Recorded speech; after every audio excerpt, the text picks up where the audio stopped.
Welcome, friends. DOTA Dragon's Blood dropped on Thursday, and I risked my day job watching it instead of working so that I could get this video out. It's like they always say, do what you love and you'll never work a day in your life, because you won't have a job. Not that it mattered anyway, because Suicide Squad trailer dropped today, and I have to film that one also, and that one's going up before this, so... Nothing you do matters! Your existence is a lie! Now, this entire review is going to be from the perspective of someone who has never played the video game, because that's me. I'm doing the review, and I've never played the game. So just when you're bloodying your keyboard telling me all the things that I got wrong, please keep in mind that I have not dropped a Malcolm Gladwell level 10,000 hours into the game. I watched the TV show, and that's what I can talk about. So here we go. We're going to do this in the good, the bad, and the ugly style, spoiler-free. Let's start with the good. Characters. If you love a character-driven story, this is definitely for you. A lot of the time that this show spends on info dumps, which is a writing term for when characters or the narrator throws a bunch of info at you all at once to help the audience understand things, a lot of those info dumps are spent on character backstory. If it's not an info dump, they did a great job doing cutscenes and little side remarks that help you know who this character is, why they do what they do, and what they want. And it's not all at once either, they tend to drag it out differently with different characters. Also, the characters' wants and abilities are believable. Nothing ever happens where you're like, seriously? Like, that's impossible. No, they set it up where the magic and the world coincide with the characters really well.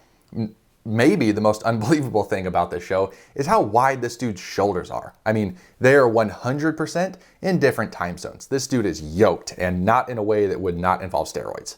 My favorite character? Without question, this girl. I don't know who she is, don't even know if she's in the games, but I know I would die for her. I know that I would protect her at all costs. Weird little silent hot super soldier, no idea what her deal is, but I'm into it. She gets wild in a very non-sexual way that makes me get tingly. Funny enough though, she is probably the character they tell you the least about, but I love me a mysterious woman. Now, the entire time I was watching this show, I felt like I was watching sort of an adult Nickelodeon show. And I mean that in some good ways and some bad ways. The bad ways was some of the dialogue felt pre-teenish, but only when they weren't dropping F-bombs. They don't overdo it by any means, it's not a Scorsese movie, but it is in there, which between that and the violence makes the show TV mature. I'm not saying that is good or bad, just letting you know it before you turn it on with a toddler in the room. There was no nudity, which surprised me, not because I wanted to see it, but because of how close they actually got to it in episode 1. There were some scenes where I thought for sure they're about to pull the nudity card, but they never actually do. The closest they get is where you can see this, what appears to be a diamond fro, which is a personal choice, I suppose, but just keep in mind that someone had to draw that more than once, frame by frame, and they made a really odd choice.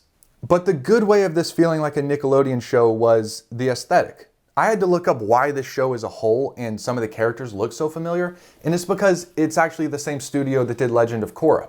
They probably ended up reusing a lot of the character animations and animal animations to save on budget, which some studios are really known for doing because of how costly it is to create something like this. The animation is great though, very vivid, the dragons are all unique and have a sense of mystery to them because they established early on that there's many different types of dragons and what they can do, and it just adds an extra layer to the story that feels really appropriate. Now we get into the bad. I already mentioned the preteen dialogue at times. It's not overbearing, just throwing it in there because this is a review. There was one major thing and two minor things that I would throw in this category as well.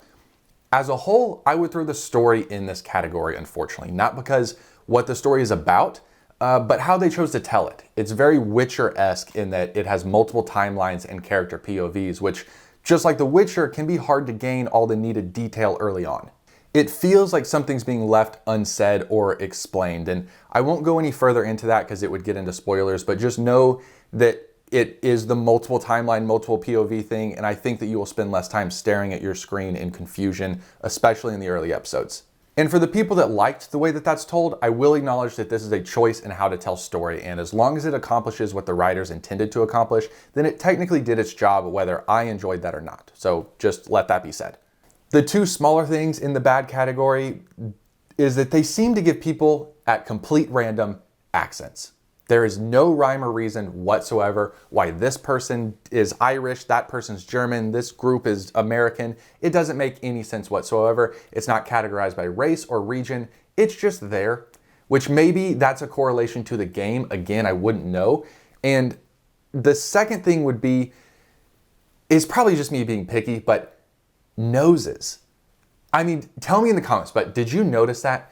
The people animating the show, for some reason, put the weirdest shadows on people's faces that, in my opinion, does not represent a nose at all. It's just some random ass line on their face to the side of their nose. Now, this is me, like, this is the pot calling the kettle black here, because I can't draw to save my life. I would mess up a stick figure. But it seems something that a professional should know how to do correctly. And lastly, we have the category of the ugly. Because of how they did the plot, it felt like you had to play the game to fully understand everything that was happening. And I can't know that for sure because, like I said, I haven't played them. But when I went through the reviews on IMDb, I saw consistent 8, 9, 10 out of 10 level reviews from people who had played the game. And they love the show. And it just wasn't that for me.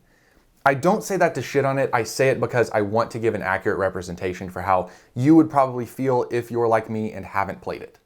I definitely felt like I was on the outside looking in, and maybe some more info dumps or world building or like even recaps before the next episode could have helped me understand the plot points better and why these characters hate these characters and all that kind of stuff.